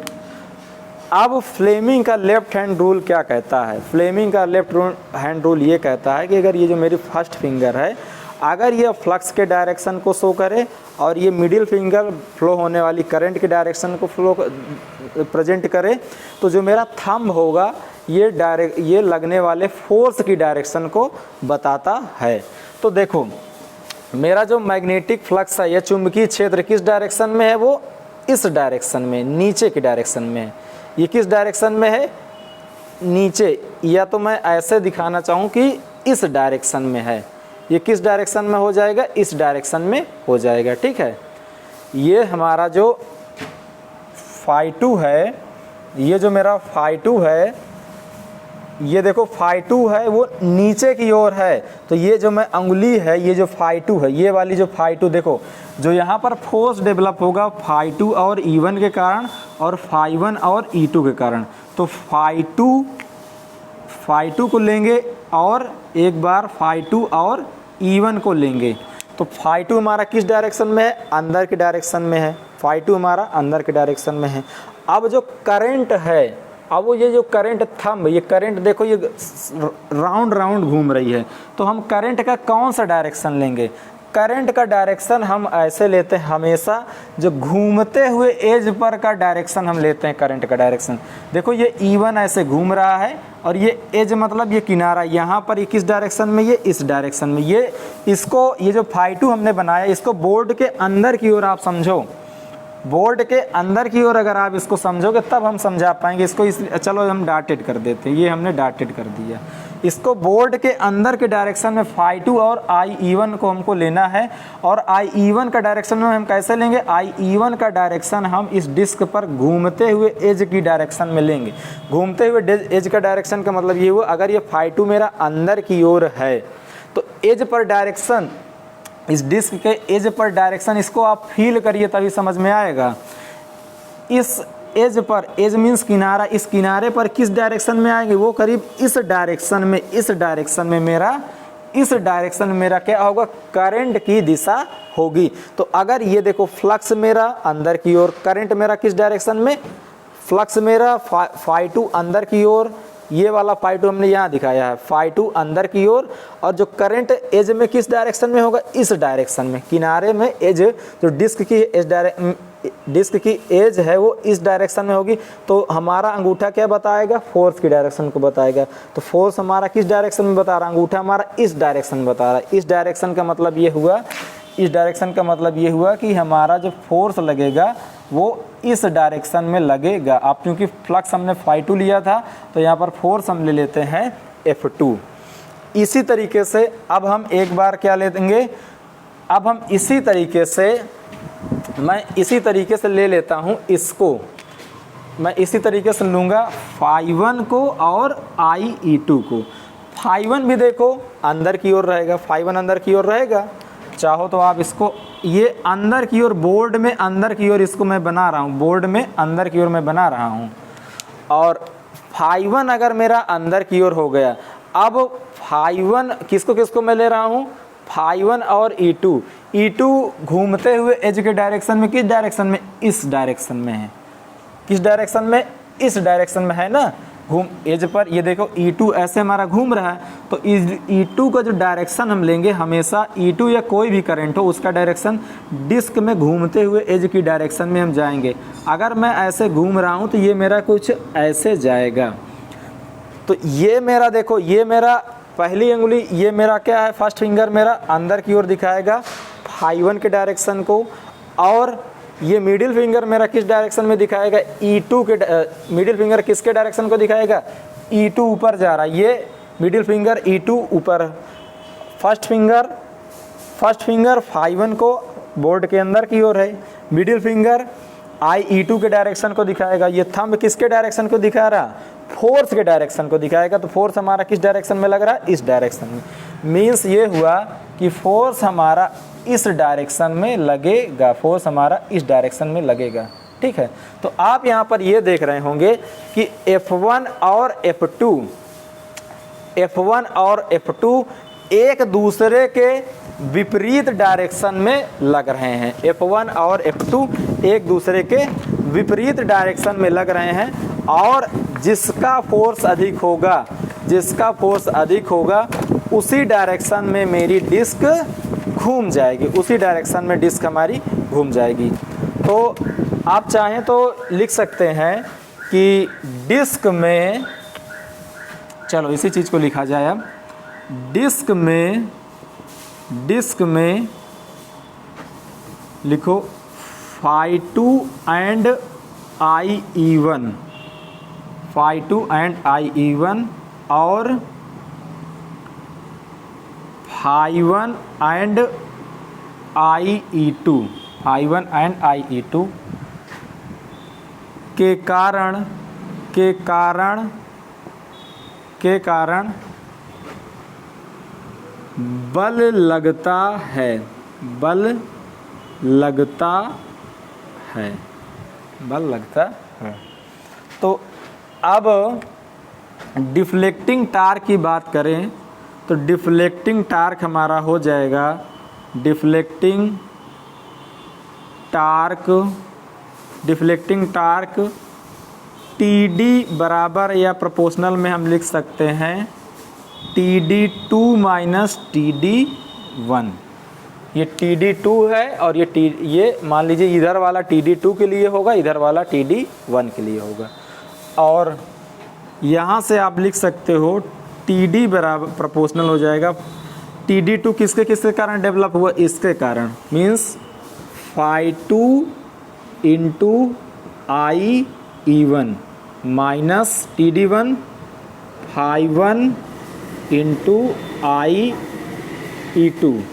अब अगर φ1 φ2 का अगर मान आप रख दो, देखो φ1 बराबर यहाँ पर हो जाएगा φ1 मैक्स साइन ओमेगा टी, इसी तरीके से φ2 बराबर हो जाएगा φ2 max sine omega t plus beta. इसी तरीके से E1 बराबर हो जाएगा d φ1 अपान dt। यहाँ पर φ1 की वैल्यू रख के डिफ्रेंशिएट कर लोगे तो आ जाएगा। तो E2 बराबर हो जाएगा d φ2, ये सब माइनस में रहेंगे dt। और इसी तरीके से E1 बराबर आपका हो जाएगा I1 बराबर हो जाएगा E1 अपान ZE, ये माड आप ZE कोण अल्फ़ा, और IE2 बराबर हो जाएगा E2 अपान माड आप ZE एंगल अल्फ़ा। तो यहाँ पर φ2 का मान ये रख दो, IE1 का मान ये रख दो, φ1 का मान ये रख दो और IE2 का मान ये रख दो। ये अगर आप वैल्यू रख देंगे और आप इसको सॉल्व करेंगे तो आपका जो एवरेज डिफ्लेक्टिंग टार्क का फार्मूला आएगा, एवरेज डिफ्लेक्टिंग टार्क जो आएगा आपका, वो आएगा φ1m φ2m sine beta cos alpha बटे ZE। ये आपका एवरेज डिफ्लेक्टिंग टार्क आएगा। देखो ये सॉल्व आप यहाँ पर चाहो तो इनकी वैल्यू रख कर सॉल्व कर सकते हो। बाकी रिले में हमको इसका कॉन्सेप्ट बताना है, इसका वर्किंग प्रिंसिपल बताना है, तो इसमें हमको ज़रूरत नहीं है डेरिवेशन की है कि हम आपको डेरिवेशन सॉल्व कराएं, हमको वर्किंग प्रिंसिपल समझना है। तो इसलिए इसके बाद यहाँ पर इसकी वैल्यू आप रख के चाहो सॉल्व करना चाहो तो सॉल्व कर लो, अदरवाइज़ यही आएगा। तो बहुत ज़्यादा इसमें डिटेल में जाने की ज़रूरत नहीं है, क्योंकि रिले का हमको वर्किंग प्रिंसिपल समझना है। अगर एनर्जी मीटर की बात होती तो वहाँ पर थोड़ा सा हम डिटेल में जाते, लेकिन यहाँ पर इतना डिटेल में हमको जाने की ज़रूरत नहीं है। तो अभी तक आपने ये पाया, अभी तक आपने ये देखा कि हमारा जो टार्क हमारा बन गया और डिस्क हमारी किस डायरेक्शन में घूमेगी, डिस्क हमारी इस डायरेक्शन में घूमेगी।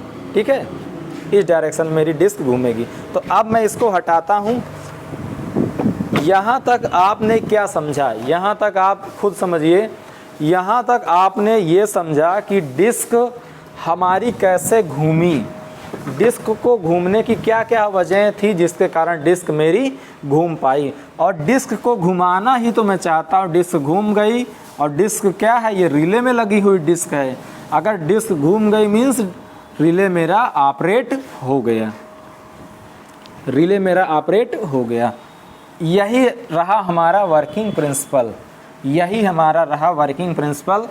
इसी को बोलते हैं working principle of induction relay. कोई भी इंडक्शन रिले हो, सबका वर्किंग प्रिंसिपल यही होगा, सबका वर्किंग प्रिंसिपल सेम यही होगा। तो हमने क्या निकाला था, एवरेज डिफ्लेक्टिंग टार्क हमने निकाला था, average deflecting torque, average deflecting torque TD बराबर आपका क्या आया था, phi1 m means phi1 max into phi2 m means phi2 max upon ZE sine beta cos alpha. Beta क्या था, phi1 और phi2 के बीच का फेज डिफरेंस था, और अल्फ़ा क्या था, अल्फ़ा आपको बताया गया था कि जो ईडी करंट फ्लो हो रही है उसके इम्पीडेंस के अकॉर्डिंग आपका अल्फ़ा का कोण आ जाएगा।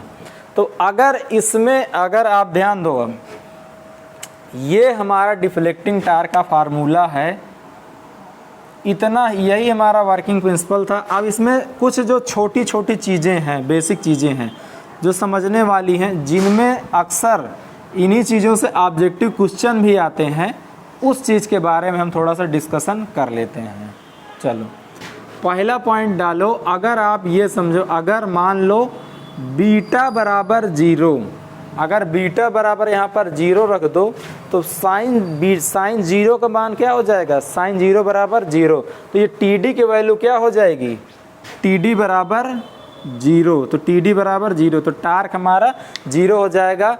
तो मतलब कोई डिफ्लेक्टिंग टार्क डेवलप नहीं होगा। कहने का मतलब अगर phi1 मेरा इस डायरेक्शन में हो और phi2 भी मेरा सेम डायरेक्शन में हो तो कोई भी डिफ्लेक्टिंग टार्क डेवलप नहीं होगा। तो यहाँ से एक चीज़ ये निकल के आई कि हमको टार्क डेवलप तभी होगा जब phi1 और phi2 के बीच कोई फेज डिफरेंस होगा, तभी टार्क डेवलप होगा, अदरवाइज टार्क डेवलप नहीं होगा। और आप जानते हो कि साइन जो बीटा का अधिकतम मान 1 हो जाएगा, मीन्स बीटा बराबर 90 डिग्री, जो मैक्सिमम टार्क डेवलप होगा वो बीटा बराबर 90 डिग्री के लिए मैक्सिमम टार्क डेवलप होगा। मीन्स ये हुआ कि मैक्सिमम टार्क के लिए आपको phi1 और phi2 के बीच का 90 डिग्री एंगल होना चाहिए। चलो यहाँ पर आप चाहो तो लिख सकते हो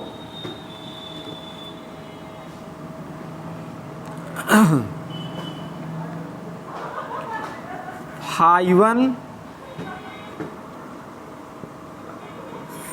या तो आप ऐसा लिख सकते हो, डिस्क में उत्पन्न होने वाला टार्क बीटा एंगल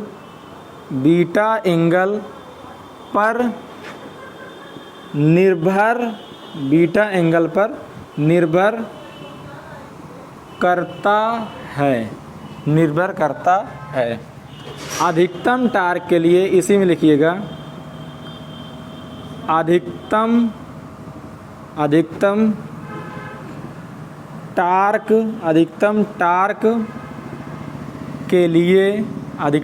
के लिए बीटा बराबर 90 डिग्री होना चाहिए, बीटा बराबर 90 डिग्री होना चाहिए। जब आपका बीटा 0 डिग्री है जब आपका बीटा 0 डिग्री है तो आपका डिफ्लेक्टिंग टार्क 0 हो जाएगा। तो इसीलिए जो हम फ्लक्स यूज करेंगे उनके बीच कुछ फेज डिफरेंस होगा। बीटा की वैल्यू हम 0 कभी नहीं रख सकते हैं, बीटा की वैल्यू मैं 0 कभी नहीं रख सकता हूँ। बीटा का जो अधिकतम मान होगा वो 90 डिग्री होगा। अगर बीटा की वैल्यू 0 हो जाएगी तो डिस्क में कोई टार्क डेवलप नहीं होगा, मीन्स डिस्क मेरी ऑपरेट नहीं होगी, मीन्स डिस्क मेरी घूमेंगे नहीं, मीन्स ये होगा रिले मेरी ऑपरेट नहीं करेगी। ये इतनी बात आपको समझ में आई होगी, ठीक है। अब अगला पॉइंट लिखिए, हाई इंडक्शन टार्क के लिए हाई इंडक्शन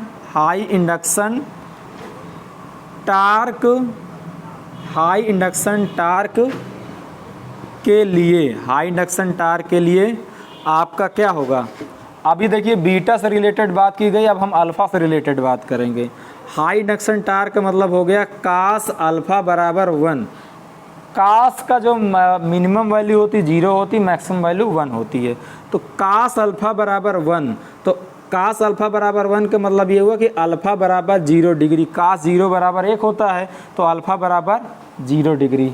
मतलब ये हुआ कि अल्फ़ा बराबर 0, अल्फ़ा क्या था, अल्फ़ा हमारा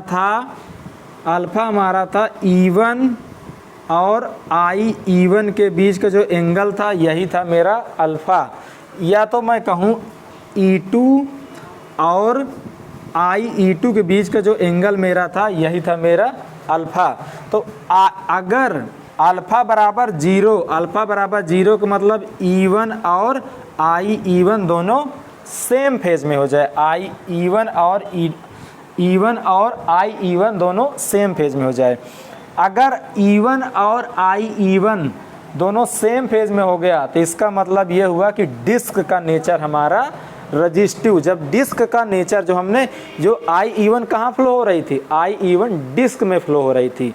ये जो डिस्क थी ना, इस डिस्क में ही तो I1 फ्लो हो रही थी, और ये जो डिस्क में I1 फ्लो हो रही थी, ये I1 और E1 के बीच का एंगल डिस्क के नेचर पर डिपेंड करेगा। अगर डिस्क का नेचर प्योरली इंडक्टिव है तो E1 और I1 के बीच जो अल्फ़ा की वैल्यू हो जाएगी वो 90 डिग्री हो जाएगी। अगर डिस्क का नेचर प्योरली रजिस्टिव हो गया तो E1 और I1 मीन्स ED करंट के बीच का जो एंगल है वो 0 हो जाएगा। तो यहाँ पर लिख सकते हैं so disk should be resistive nature, disk should be resistive nature, disk should be resistive nature.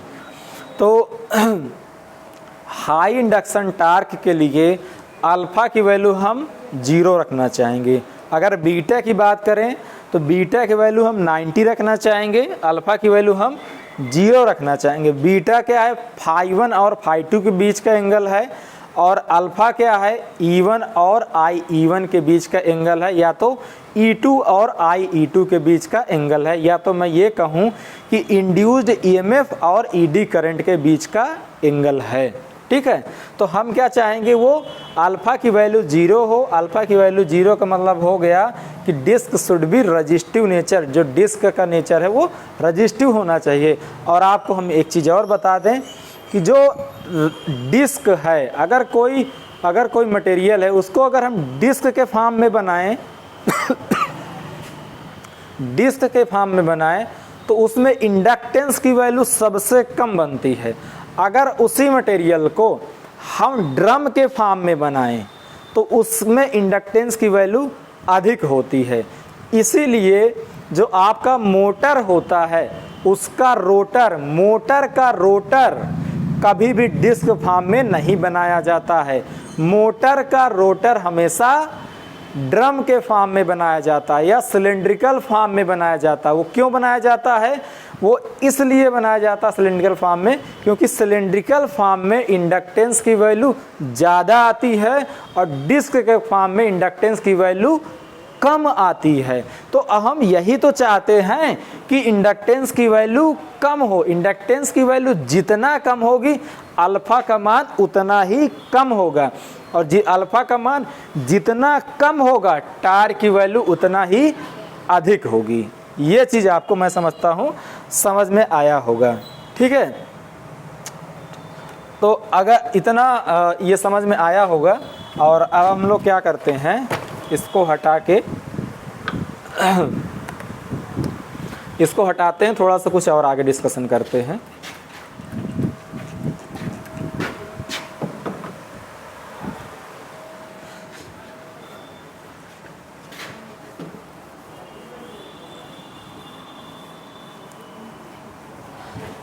अभी हमने ये पाया कि अगर मेरा डिस्क का जो नेचर है वो अगर रजिस्टिव है, अगर जो डिस्क है वो रजिस्टिव नेचर की है, तो उसमें हाई टार्क डेवलप होगा।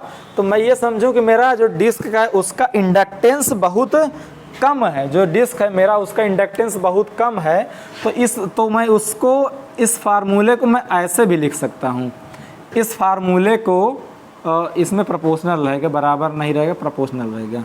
तो इस फार्मूले को मैं ऐसे भी लिख सकता हूँ, T D proportional φ1 m φ2 m upon Z E की जगह में आर ई कर दूँ। आर ई में क्यों किया हूँ, आर ई में इसलिए किया हूँ, मैं ये माना हूँ कि डिस्क का नेचर रजिस्टिव है, डिस्क का नेचर रजिस्टिव है। और यहाँ पर कास बीटा बराबर 1 मान लिया गया है, और साइन अल्फ़ा बराबर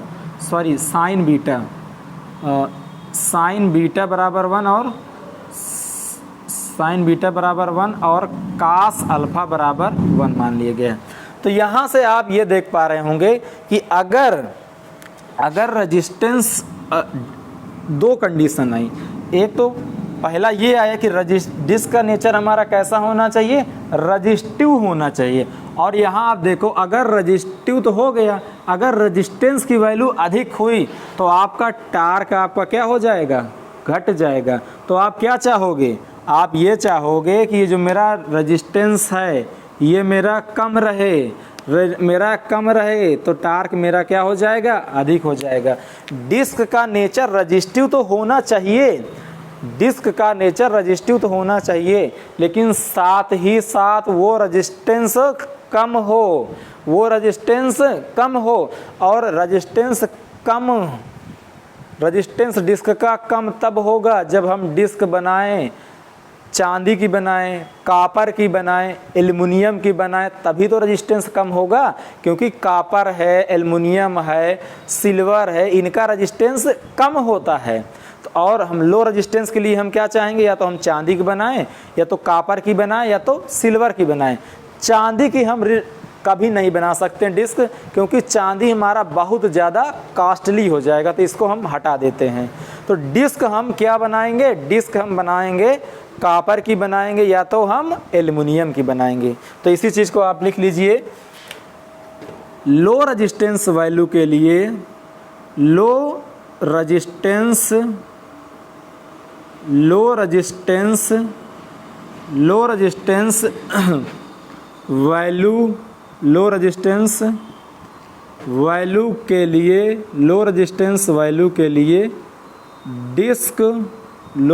वैल्यू के लिए डिस्क कापर या एल्युमिनियम का बनाया जाता है, कापर या एल्युमिनियम का बनाया जाता है। लेकिन आपको मैं बता दूं, हाई टार्क वेट रेशियो एक हमारा रिलेम होता है टार्क अपान वेट। ये वेट किसका है, डिस्क का वेट है। ये किसका वेट है, डिस्क का। और ये टार्क कहाँ पर डेवलप हुआ, डिस्क में। देखो अगर टार्क आपका किसके कारण डेवलप हो रहा है, φ1 IE2 के कारण, φ2 IE1 के कारण, इसके कारण टार्क डेवलप हुआ। और जो वेट है, अगर ये डिस्क जो अगर मैं डिस्क कापर की यूज करूं और या मैं डिस्क एल्युमिनियम, मेरे पास दो ऑप्शन हैं, तो इसके कारण तो मेरा टार्क डेवलप हो गया। और जो वेट है, वेट वेट किससे हमको निर्धारित हो रहा है, ये जो मैं डिस्क यूज कर रहा हूँ या तो मैं कॉपर का यूज कर रहा हूँ या तो मैं एल्युमिनियम का यूज कर रहा हूँ। और आप जानते हो कि कॉपर की तुलना में एल्युमिनियम का वेट जो होता है वो कम होता है। कॉपर की तुलना में एल्युमिनियम का वेट अगर कम होगा, एल्युमिनियम का वेट कम होगा तो टार्क और वेट का जो रेशियो है, टार्क और वेट का जो रेशियो है वो अधिक आएगा। और यही तो हम चाहते हैं, रिले में हम ऐसा चाहते हैं कि टार्क और वेट का रेशियो अधिक हो। ठीक है, तो इसको यहाँ पर लिख लीजिए, यहाँ पर लिखेंगे टार्क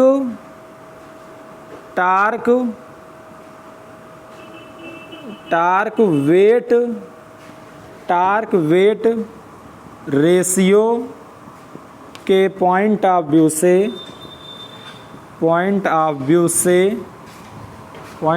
से हम एल्युमिनियम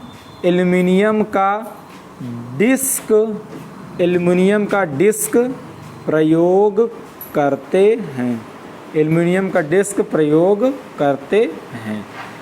टार्क और वेट रेशियो हमेशा अधिक होना चाहिए, रिले का टार्क और वेट रेशियो हमेशा अधिक होना चाहिए, उसके लिए हम एल्युमिनियम का यूज करते हैं।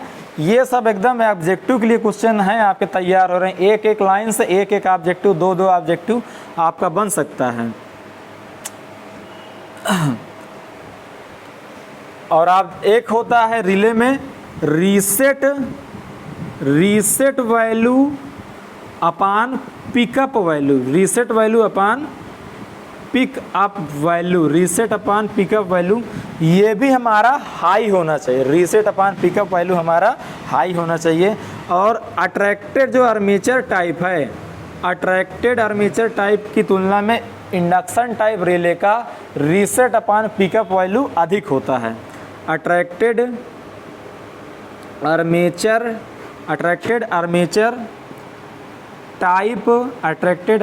टाइप रिले की तुलना में इंडक्शन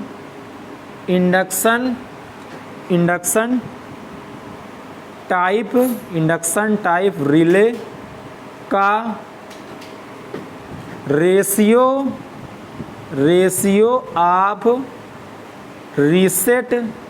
ऑफ रीसेट टू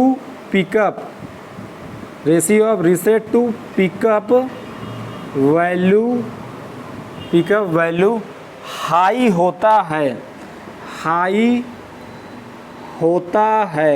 होता है।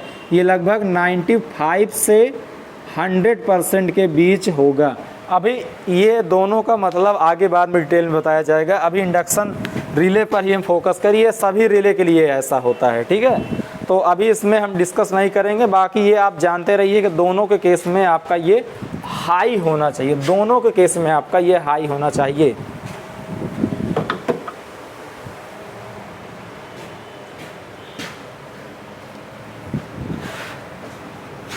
चलो इतना। ऑपरेटिंग टार्क तो आपको पता चल गया कि आपके डिस्क में कैसे ऑपरेटिंग टार्क डेवलप होता है या डिफ्लेक्टिंग टार्क कैसे डेवलप होता है, ये चीज़ आपको पता चल गई। लेकिन आप जानते हो कि रिले में ऑपरेटिंग टार्क या डिफ्लेक्टिंग टार्क के साथ साथ कंट्रोलिंग टार्क की भी ज़रूरत पड़ती है। तो इसमें जो कंट्रोलिंग टार्क हम उत्पन्न बनाते हैं वो बनाते हैं स्प्रिंग के द्वारा। यहाँ पर लिखो कंट्रोलिंग टार्क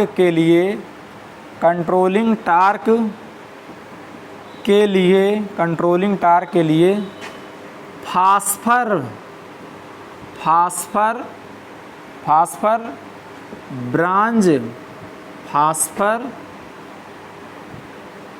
ब्रांज का स्प्रिंग प्रयोग करते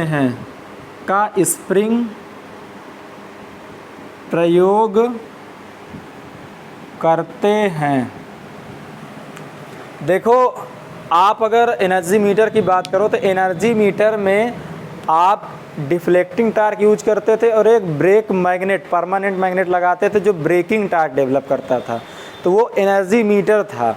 रिले में हम ब्रेकिंग टार्क कोई डेवलप नहीं करते हैं, इसमें केवल 2 ही टार्क होते हैं, एक ऑपरेटिंग टार्क होगा और एक कंट्रोलिंग टार्क होगा, एक ऑपरेटिंग टार्क होगा और एक कंट्रोलिंग टार्क होगा। ब्रेकिंग हम इसमें यूज नहीं करते, वो एनर्जी मीटर की चीज़ है। एनर्जी मीटर और रिले को आप मिक्स नहीं करेंगे। अगर एनर्जी मीटर की बात करते हैं तो हम और डिटेल में जाते हैं, हम केवल रिले पर फोकस रखना चाह रहे हैं। और आप ये याद कर लीजिए कि रिले में हमको ब्रेक मैग्नेट की ज़रूरत नहीं पड़ती। ब्रेक मैग्नेट हमारा क्या करता था, वो डिस्क की स्पीड को कंट्रोल करता था। और हम यहाँ पर ऐसा कुछ भी यूज नहीं करेंगे कि जो डिस्क की स्पीड को कंट्रोल करे। यहाँ पर डिफ्लेक्टिंग टार्क यूज होगा और कंट्रोलिंग टार्क यूज होगा। कंट्रोलिंग टार्क हमारा उस पोजीशन तक हाई रहता है जब तक हमारा फॉल्ट नहीं आता है। जब फॉल्ट आ जाता है तो डिफ्लेक्टिंग टार्क आपका अधिक हो जाता है। वो कैसे अधिक हो जाता है ये भी आपको सब कुछ आगे पता चलेगा, लेकिन जो भी टॉपिक पढ़ाया जाए बड़े ध्यान से और अपनी ईमानदारी के साथ उसको पढ़िए और हर एक पॉइंट का मतलब समझिए। जितने भी पॉइंट मैं लिखाता हूँ सभी पॉइंट से कुछ ना कुछ ऑब्जेक्टिव क्वेश्चन बनता है। अगर आप उसको ध्यान से पढ़ेंगे तो आपको खुद ही सॉल्व करेंगे तो आपको ऑब्जेक्टिव मिल जाएगा। चलो हम आगे आते हैं।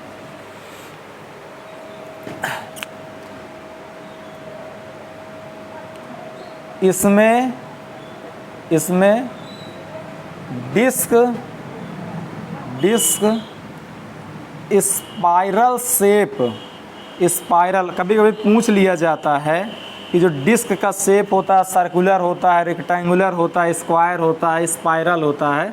तो जो डिस्क होता है स्पाइरल शेप का प्रयोग किया जाता है, स्पाइरल शेप का प्रयोग किया जाता है, स्पाइरल शेप का प्रयोग किया जाता है। और देखो ये डिस्क है, ये डिस्क में नीचे यहाँ पर बियरिंग लगा होता है, ये डिस्क यहाँ पर नीचे बियरिंग लगा होता है, इसको बोलते हैं हम ज्वेल बियरिंग। इसमें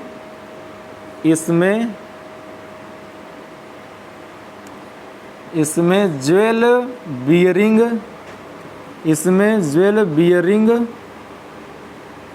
बियरिंग का प्रयोग, इसमें ज्वेल बियरिंग का प्रयोग होता है, इसमें ज्वेल बियरिंग का प्रयोग होता है। अगला लिख लीजिए, इसका प्रयोग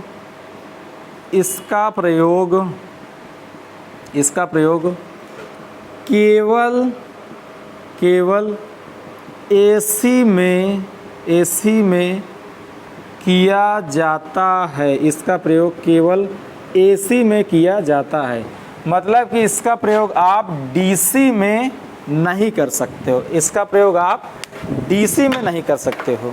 देखो ये था आपका इंडक्शन रिले का वर्किंग प्रिंसिपल, और इसी इंडक्शन रिले के वर्किंग प्रिंसिपल में भी आपको ये भी बता दिया गया कि डिस्क आपका कैसा यूज होता है।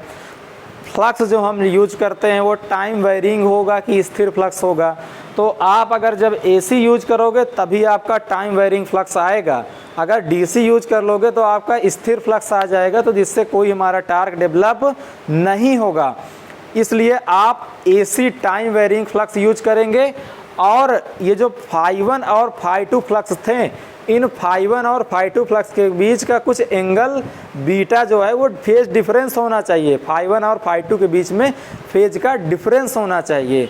और आप अल्फ़ा के बारे में भी समझे हैं कि अल्फ़ा क्या है, जो इंड्यूस्ड ईएमएफ और ईडी करंट के बीच का एंगल है। हम चाहते हैं कि ईडी करंट और इंड्यूस्ड ईएमएफ जो है उसके बीच का एंगल कम से कम हो। डिस्क हम यूज करेंगे एल्युमिनियम की, और जो डिस्क का नेचर है उसका वो कैसा होना चाहिए, वो रजिस्टिव होना चाहिए। वो क्यों होना चाहिए, रजिस्टिव होगा तो हमारा हाई टार्क डेवलप होगा। वो कैसे होगा, जब रजिस्टिव होगा तो अल्फ़ा की वैल्यू कम होगी, अल्फ़ा की वैल्यू कम होगी तो टार्क मेरा अधिक डेवलप होगा। इसमें कंट्रोलिंग टार्क के लिए, जैसे हम अलग इससे पीछे भी कंट्रोलिंग टार्क के लिए हमने बताया था कि स्प्रिंग का यूज करते हैं, इसी तरीके से इसमें भी हम स्प्रिंग का यूज करते हैं, जो स्प्रिंग फास्फर ब्रांच की स्प्रिंग बनी होती है। इसमें बियरिंग का भी यूज होता है जिसे हम ज्वेल बियरिंग कहते हैं। और ये सबसे, इन सब के बीच सबसे महत्वपूर्ण बात ये है कि इंडक्शन रिले है, इंडक्शन रिले का यूज हम केवल और केवल एसी में कर पाएंगे, डीसी में हम यूज नहीं कर पाएंगे। अब इनके जो कंस्ट्रक्शन है, जैसे shaded pole type, watt hour meter type या तो इंडक्शन कप टाइप, इनके बारे में हम लोग अगली क्लास में डिस्कस करेंगे। आज की जो हमारी क्लास थी वो सारा फोकस था कि हमारा इंडक्शन रिले का वर्किंग प्रिंसिपल क्या है। तो जो आज की क्लास थी ये पूरी आपकी इंडक्शन रिले की वर्किंग प्रिंसिपल के बारे में बताया गया था। आप लोग इसको अच्छे से पढ़ लीजिएगा, समझ लीजिएगा, एक एक पॉइंट को ध्यान से पढ़िएगा। आपके एग्ज़ाम को मैं ध्यान में रखते हुए, क्योंकि आपका एग्ज़ाम होने वाला है, तो उसको ध्यान में रखते हुए मैं आपको नोट्स प्रोवाइड करा रहा हूँ या लेक्चर प्रोवाइड करा रहा हूँ। तो ईमानदारी के साथ आप पढ़िए। हमारी शुभकामनाएं हैं कि आप लोग ज़रूर सफल हों। धन्यवाद।